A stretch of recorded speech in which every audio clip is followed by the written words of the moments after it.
ಎಲ್ಲದಕ್ಕೂ ಶಾರ್ಪು, ಎಲ್ಲದಕ್ಕೂ ರ್ಯಾಂಕ್ ತಗೊಂತಿತ್ತು. ಆಮೇಲೆ ಮಧ್ಯಾಹ್ನ ನಾನೇ ಸ್ಕೂಲಿಂದ ಕರ್ಕೊಂಬಂದೆ. ಅಪ್ಪ ಏನೋ ಒಂದ್ ಹೇಳ ನಮ್ ಫ್ರೆಂಡ್ ಹಿಂಗಂದ್ರು ಹಂಗಂದ್ರು ಅಂತ ಮನೆಗೆ ಬಂದು ಕರ್ಕೊಂಬಂದೆ.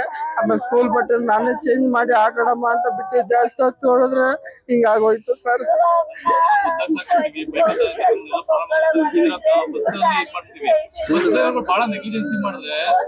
ಹೌದು ಸರ್, ನಾನು ಬೆಳಗ್ಗೆ ಯಾವ್ದೋ ಒಂದ್ ಇದ್ರಲ್ಲಿ ಓದ್ದೆ, ಅದು ನ್ಯೂಸಲ್ಲಿ ಎಲ್ಲ ಹಿಂಗೆಲ್ಲ ಸ್ಕೂಲ್ ಮಕ್ಳು ಬೇಜವಾಬ್ದಾರ ಓಡಿಸ್ತಾರೆ ಅಂತ ನಾನು ಬೆಳಿಗ್ಗೆಯಿಂದ ಓದ್ದೆ.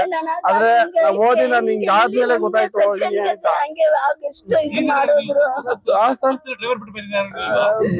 ಇಲ್ಲ, ನಾನು ಇಲ್ಲ ಮನೇಲಿ ಮಲ್ಕೊಂಡಿದ್ದೆ. ಒಬ್ರು ಡ್ರೈವರ್ ಇಲ್ಲ ಅಷ್ಟೇ ಅನ್ಸುತ್ತೆ. ನಾವು RTO ಆಫೀಸ್ ವರ್ಕ್ ಹೋಗ್ತೀವಿ. ಚಾಲಕ ಎಸ್ಕೇಪ್ ಆಗಿದ್ದಾನೆ. ನಾವ್ ಅಲ್ಲಿ ನೋಡ್ದ, ನಾವ್ ಅದ್ರಲ್ಲಿ ನಾವು ಗೊತ್ತಿಲ್ಲ. ಚಾಲಕ ಸ್ಪಾಟ್ಗೆ ಹೋದಾಗ ಅಲ್ಲಿ ಇರ್ಲಿಲ್ಲ ಟೈಮ್. ಹೌದು, ಖಂಡಿತ ತಗೊಬೇಕು ಸರ್. ಕ್ಯಾಮ್ರಾ ಇದೆ, ಕ್ಯಾಮ್ರಾ ನೋಡ್ತೀವಿ. ಅವನು ಮುಂಚೆ ಬಂದಿ ಡ್ರೈವರು ಮನೆ ಹತ್ರ ಕರ್ಕೊಂಬಂದು ಬಾಕ್ಲವರೆಗೂ ಬಿಡೋನು. ಇವಾಗ ಇವನು ಹೊಸಬ್ಬ ಯಾರೋ ಡ್ರೈವರ್ ಅಂತೆ.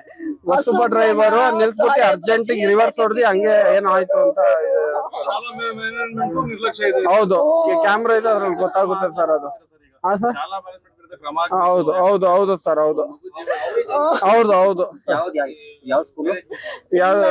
ಇದು ಒಂದ್ ಹುಡುಗಿ ಕಿಡ್ಜು, ದೊಡ್ಡ ಹುಡುಗಿ. ಎರಡನೇ ಹುಡುಗಿ ಚಿಕ್ಕದು ಗುರು ಆಚಾರ್ಯ ಗುರುಪರಪರ ಕಿಡ್ಜು ಸರ್. ಕಿಡ್ಜು ಇಲ್ಲ, ದಾಸರ ಯಾವ್ದು ಸುಭಾಷ್ ನಗರ.